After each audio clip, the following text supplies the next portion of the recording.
દાબેલી બનાવી દે તો આ ગરમા ગરમ. અરે હા ભાઈ બનાવી દો 2 મિનિટ રહ્યો.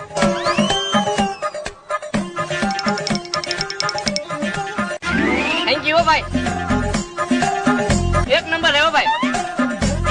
ચાકુ છે ભાઈ ચાકુ. હા ભાઈ ચાકુ હે બહુ ધાર વાળું હે પણ ધ્યાન રાખજો. અરે હા ભાઈ કાઈ વાંધો નહીં. ધાર વાળું હે તો સારું કેવાય હો.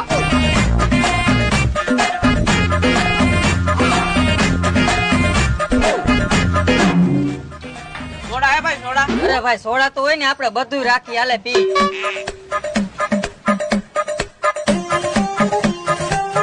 શું ભાઈ સોડા પીવાની મોજ આવી ગઈ ને? અરે ભાઈ એક નંબર સોડા હતી ફૂલ મોજ આવી ગઈ. હા તો ભાઈ ચાકાનું કામ પતી ગયું હોય તો લાવો ને. ના ભાઈ હજી ચાકાનું કામ બાકી હે બસ ખાલી 1 મિનિટ. આ ક્યાં વિયો ગયો? કેટલા પૈસા હોય ને એટલા કાઢ. હાલ્યો ભાઈ. હાલે આ તારું ચાકુ થઈ ગયું ચાકાનું કામ.